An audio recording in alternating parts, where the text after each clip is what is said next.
You don't put all your happiness in one person, one place, or one thing. You make sure that you have a lot of little baskets with a lot of little things that you love. Like mine are travel, my family, my love life, what I do for a job, my friend. What I did in that life that kept me stuck, it's going to sound nuts, but now I figured it out. I had all of these other things in my life that were perfect. This one little basket was off. So instead of focusing on that one little basket, I focused on everything else and made everything else good. Meanwhile, this basket was one of the most important baskets. So I guess what I'm trying to say is do that, put your stuff in other baskets, but remember which ones are the most important baskets. I had forgotten that that basket was the one that would fill my life source and make me feel alive.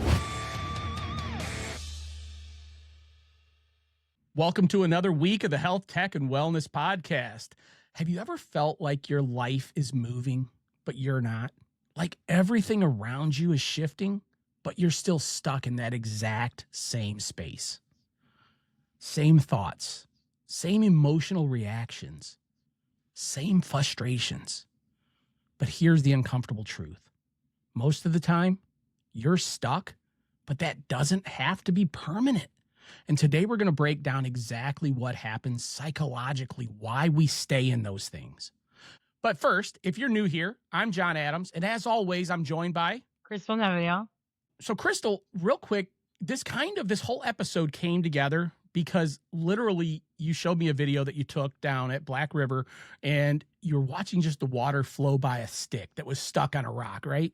And that actually ties into this entire video and why I put this together, because the metaphor behind that entire thing, it's extremely powerful. But before we jump into this entire metaphor and your thought process, let's go ahead and just play this for our audience. If you're watching on YouTube, you'll be able to actually see the video and the river and the water. If not, if you're listening, just listen to what she says, because it actually has a very powerful message within it. I wanted to take a second here and talk about mental health. As you know, many of you have been watching my story for a long time. I've had quite some shifts in the last 6 months or so. But I wanted to talk about this because Emily and I have talked about relationships, both romantic and platonic, friendship and family, should be fluidity, meaning that it's like water and it just keeps flowing.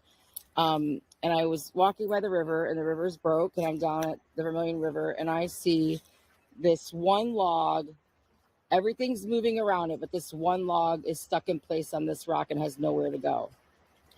So that got me thinking about life. And when we let people keep us stuck up against something, we never really get to our full potential of what is possible for us. And sometimes being stuck is our own problem and our own fight to get through and to learn how to become water again and flow freely. So in the last 5 or 6 months, I've been trying to practice that and let things flow. However, some things, are thrown in your face and you don't have a choice but to deal with them. So I had something pretty substantial happen over the last week, and I've just decided that I am water and nothing, nobody, or any place has the ability to keep me stuck. The only way that I can ever be stuck is because of it's my own doing. So that's my message today. If you feel stuck by anything, any place, or anyone, or even by yourself, get out, get unstuck, and do your work, do your inner work, do your shadow work. Learning and growing and understanding yourself is not work. It's actually magic once you realize what you are capable of in your mind and how you could change your life and find fulfillment in even the worst of things. But I hope everybody has a wonderful day. So before you jump into that, Crystal, I don't want you to get too personal, because I know that, I know your story and I know what's going on, but without you getting too personal with it or getting too technical, just kind of, explain your thought process there, because it's such a powerful metaphor. And the fact that you're going through all that right now and you happen to just see that one lone stick. I mean, that's a powerful sign to you that be the water, Crystal, right? Be the Right. water, flow. So just go ahead and dive into your thought process there and kind of how that metaphor really fits with you. So, you know, you can't control everything or anyone actually. And that kind of was where it was at for me. I had someone in my family that was going through a really hard time, and I'm really close to them. So it was hard to like kind of just step back and go, I love you, but I can't do anything except for offer you support. And usually, I would try to like give my opinion, give some advice and all this stuff. And I basically just, when this person had what they had to say, I just kind of listened. And yes, I encouraged and things like that. But before when I would feel that wanting to help and not being able to help or do anything, like I would give all this information, I would just feel heavy. It would just feel like it wasn't received, wasn't understood, wasn't taken in. So now I'm just trying to kind of step back and let it just kind of flow around me and let it fix itself when it fixes it. Nothing to me in my mind now, nothing lasts forever. No feeling lasts forever. So learning to sit in my feelings and understand that I can't grip on and hold things and make them be a certain way. I mean, this happens a lot with when you have grown children. Like, I mean, that happens a lot because they are making different choices and you know that there's pain at the end of what they're doing, but you really just can't do anything about it. So trying to let go of those reins in situations like that is really difficult to do. But in that moment, I stood there and I realized like this isn't the first time this has happened for me with this person. So I know that there's better. I know better is coming. I just have to sit back and let it be what it is at the moment. Yeah, 100%. And knowing your situation makes it hit so much different and completely understand. But that metaphor, that's such a powerful metaphor for even people who, like in your situation, that's another person in your family, in your circle that you're, experiencing this with. But a lot of times, us ourselves, we're stuck just like that, the same way, right? So when you think about that metaphor, or you think about it in your own life, and you've made some huge choices or changes, and I'm trying, because we talk about, I've got some issues with people in my family that I'm still working through, trying to, not my circus, not my monkey. So when you are in that situation, when do you, Crystal, when do you know when you're truly, how does it connect to you? When do you know when you're bracing like the branch against the rock, or you're flowing like the water? Because sometimes that's not an easy thing to realize.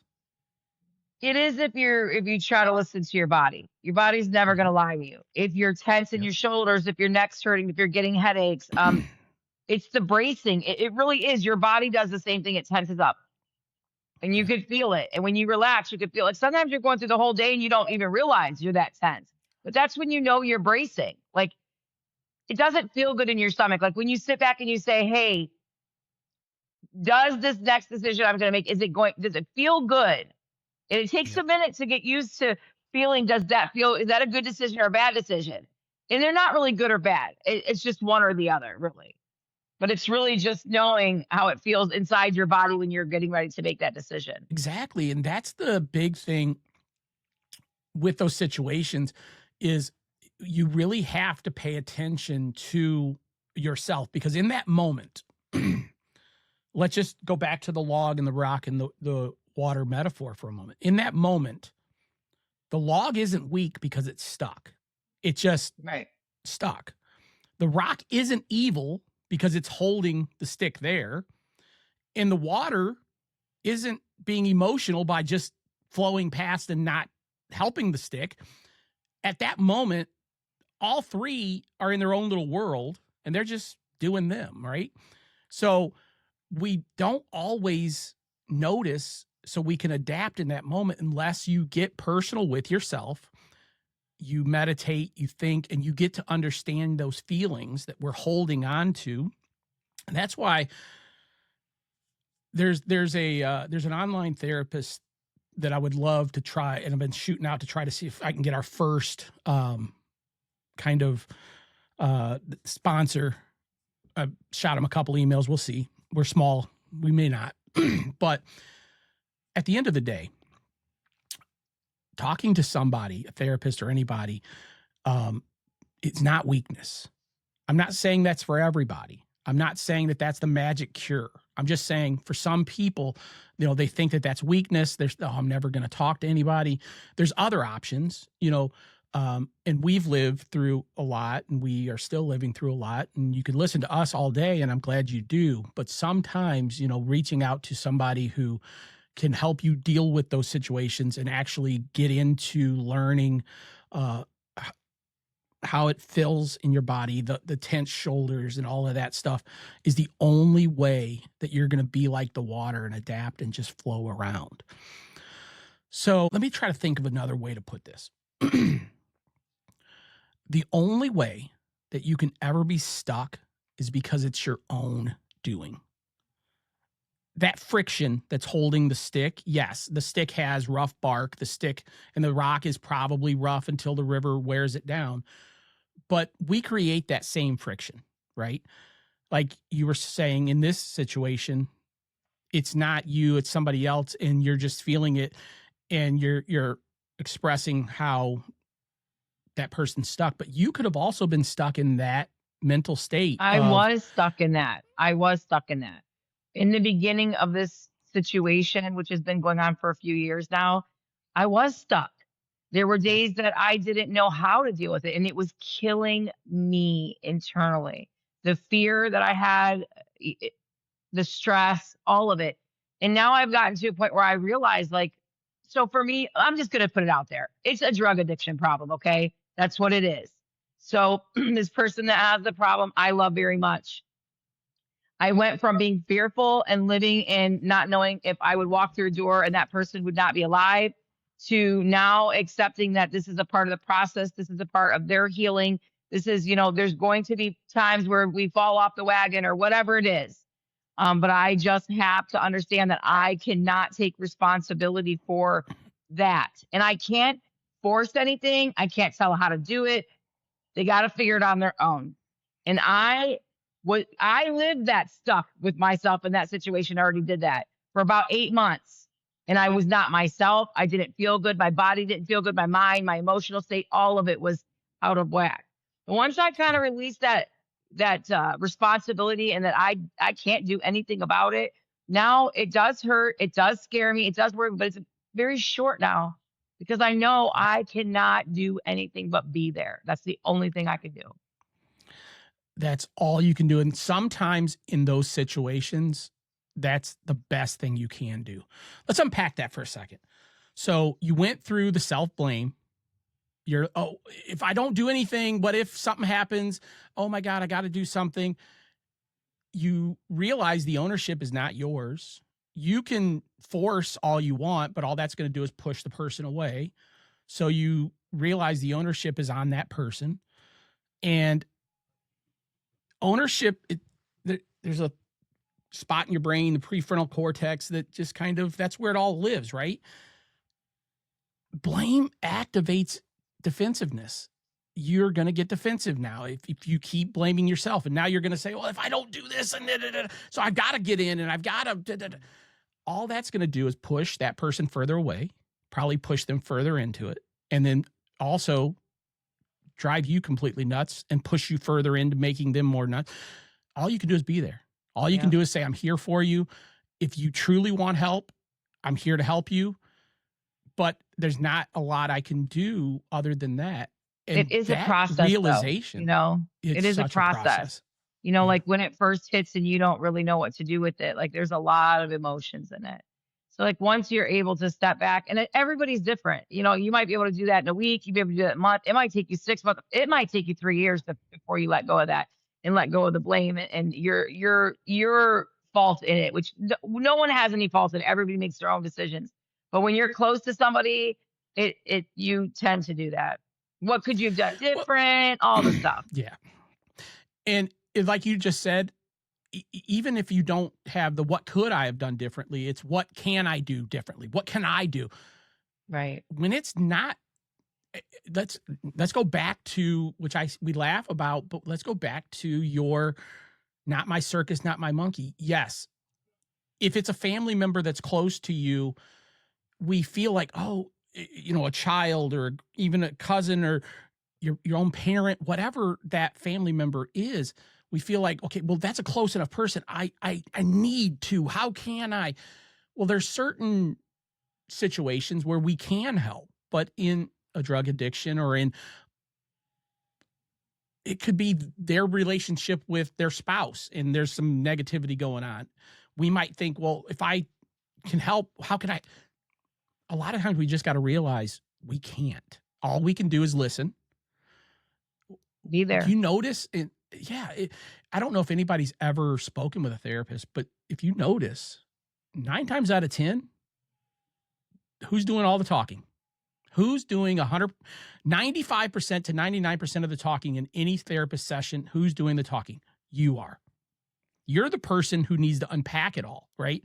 Right. They're just there to listen and then maybe go, well, why don't you try this? But that's Right. it.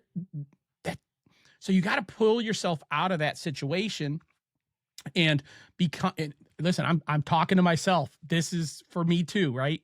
You got to kind of pull yourself out of that situation. And this is why I love the not my circus, not my monkey, because even though it's harder when it's a family member or somebody close or even a close friend, it's not as easy as it is when I say, stop looking at Facebook and everybody's talking about this, that, and the other thing going on in the world. That's a whole different thing, but it's still the same. And if we continually hold the blame here, I have a nephew that is no longer with us.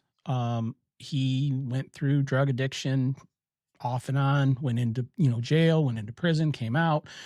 He overdosed on a Christmas Eve, actually, a couple of years back. And you think, because him and his brother lived in our house. When my brother passed away, my mom got custody of them and they lived with us. They lived as my brothers for years. And then you can go, man, well, is there anything that we could have done? There's nothing. It's a personal choice. You can try to help, but if somebody in that situation doesn't want to help, you could pay for therapy. You could pay for rehab. You can pay for the most expensive, best rehab facility in the best place in the world. If they don't truly want it, they're going to come right out and go right back to it. So removing that first piece, that blame, is so huge. But in that same token, and this is going to get a little deep, but in that moment, things feel so unstable. Like you said, what if I get that phone call that the inevitable, right? What if, and then when things get unstable, what do? We cling. And what's cling do? It creates more friction, and then we're still the stick on the rock.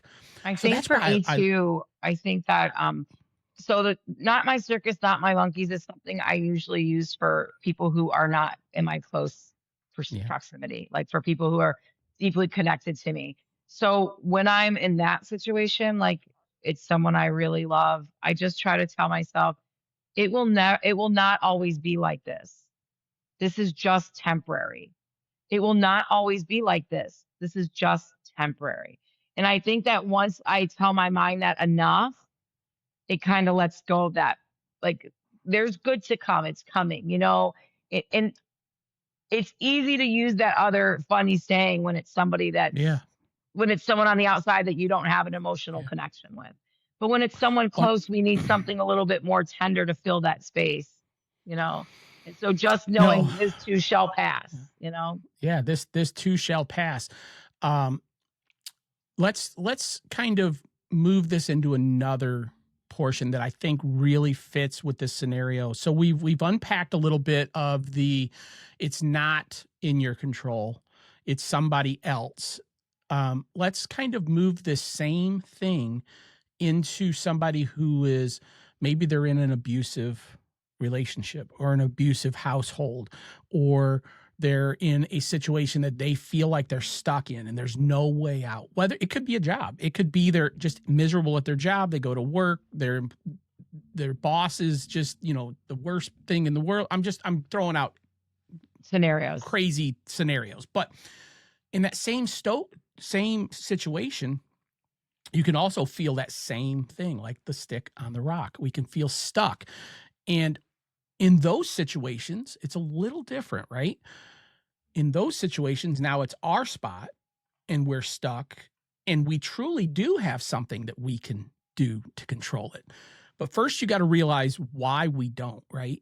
Our nervous system it wants predictability. Yeah. So even if predictability equals being miserable, I've said this before, I say it a lot on here, they get in that state of happily miserable. I know I'm miserable, but I'm used to this. And if I try to change it, what does that look like? And I think that too. I want to share this with you really quick because I have this thought in that aspect. So I'll share a little bit more about my situation. So in my last relationship, it was exactly like that. We both were miserable. We both were stuck. We both were just standing there trying to figure it out. However, like, the reason that I think this is my mental picture of it now, stepping back from it. So I learned a long time ago, you don't put all your happiness in one person, one place, or one thing. You make sure that you have a lot of little baskets with a lot of little things that you love. So like mine are travel, my family, my love life, what I do for a job, my friends. So what I did in that life that kept me stuck, it's going to sound nuts, but now I figured it out. I had all of these other things in my life that were perfect. They were fulfilling. They filled my cup all the way. I was excited. I had all these things, right? But this one little basket was off. So instead of focusing on that one little basket, I focused on everything else and made everything else good. Meanwhile, this basket was one of the most important baskets. So I guess what I'm trying to say is, do that, put your stuff in other baskets, but remember which ones are the most important baskets, because I had forgotten that basket was the one that would fill my life source and make me feel alive. But I didn't realize at the time. So I wanted to say, like, that's something standing back from my life. I spent 4 years in a relationship, and I would say the last couple were like that. But I didn't know because I was happy in all these other places, So it is important to take inventory of what's in your baskets, what's important, what are the things that are really feeding your soul, and what things are not, But I wanted to share that because that is a form of being stuck all by myself. I did that shit to myself. But, here's a big part to that, and that's so powerful, because what you just said, because there's gurus out there that first piece of advice that you were doing very successfully, of putting everything in those little baskets and just going to the ones that I needed at that moment. There's gurus out there to tell you that's what you do. But then they forget to tell you that most important piece is one of those baskets have something the most valuable in it. And if you don't concentrate on that a little bit more, you're going to lose it. Right. So that's why I love this that we do, because we have those lived moments, right?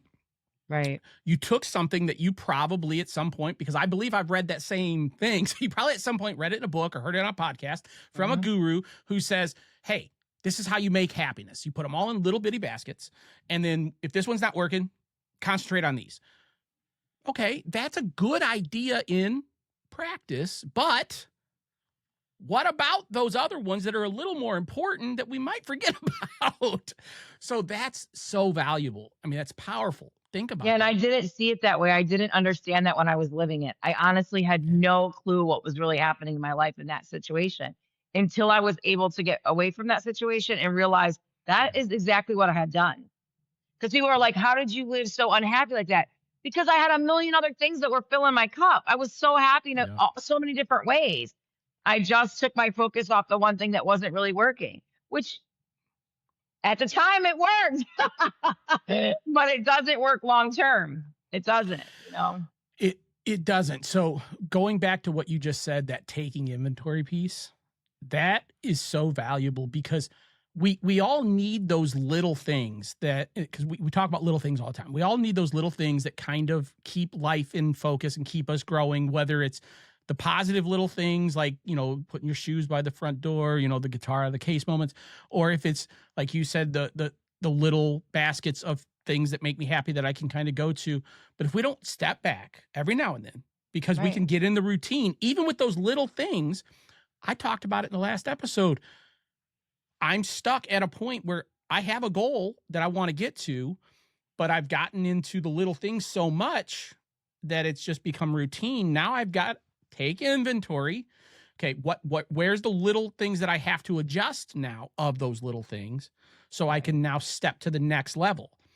So that's huge. And I love how this all ties together. Almost every episode ties with the last. But it is that. It's so true. We have to stop every now and then, even when everything's going great, Right. to get to the next level in life and to continue to succeed and not be just happy in one little spot, which life is great. I'm loving things.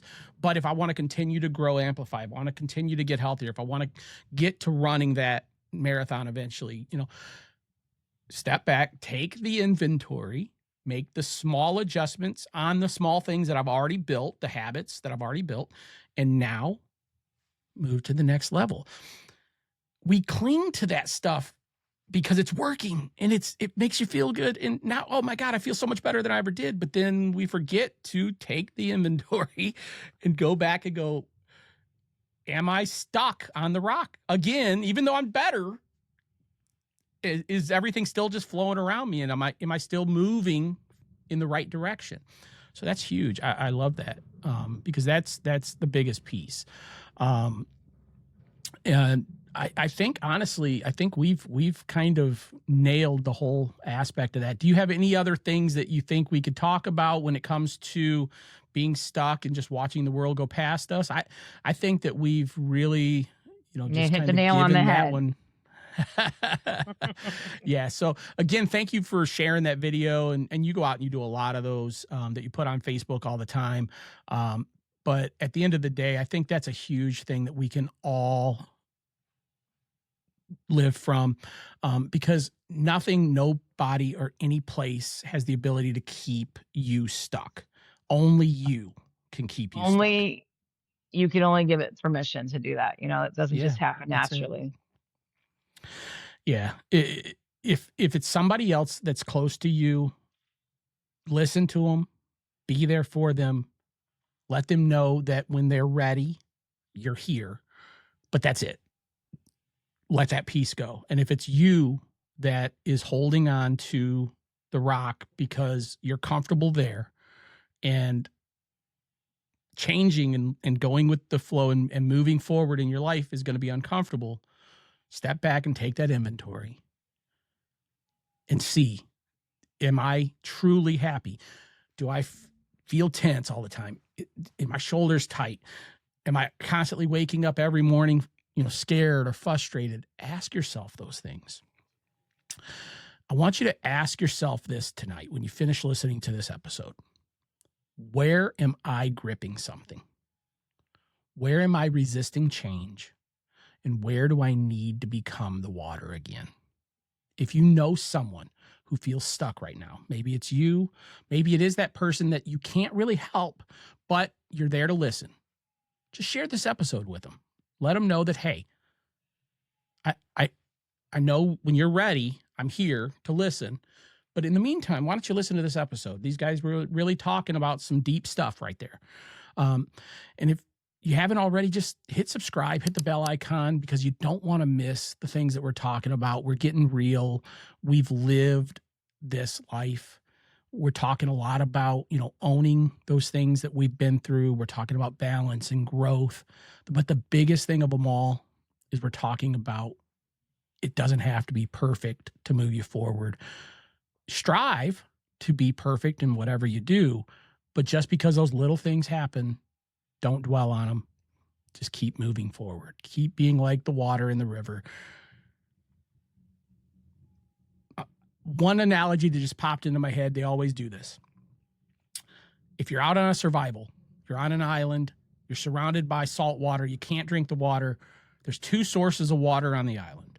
One source is a stagnant pond, and the other one is a flowing river. They're both fresh water. Which one are you going to drink from? The flowing water, because the one that's sitting stagnant is going to be full of all kinds of bacteria and disease, and you're probably not going to like yourself in the morning. So, long story short, be the flowing water. The flowing water is what's going to sustain you. Become the water. It's about small shifts, small perspectives, small changes, small choices, and small movements forward. And that's exactly what Crystal's Treasure Box out in Vermilion, Ohio will do for you. It's not about flashy, over-the-top statements of jewelry or anything like that. It's about meaningful details. If you've been feeling stuck lately, maybe you don't need a dramatic escape. Maybe you just need to move. Take the drive, go walk by the river, and stop out at Crystal's Treasure Box. Surround yourself with something intentional instead of reaction. And just talk to Crystal. She'll teach you a lot about the stones and what she's talking about there. And she's got some glass that come right out of Lake Erie that's been smoothed by the moving water. So that's kind of actually apropos to this episode. And if you're a creator or a business owner and you're listening right now, ask yourself this. Are you flowing with your content or your business growth? Or are you slamming into the same rock every single month when you look at your profits or your growth and they're sitting stagnant? Are you starting and then stopping and then restarting and then burning yourself completely out? That's not flow. That's friction. Through Amplify, I can help you get to where you're stop starting over, start and build that system that keeps you moving just like the water. With automated workflows, production coaching, and content systems that adapt instead of collapse. Because if your business depends on bursts of motion, you're going to feel stuck every 90 days when you look back at your growth. Flow beats force every single day.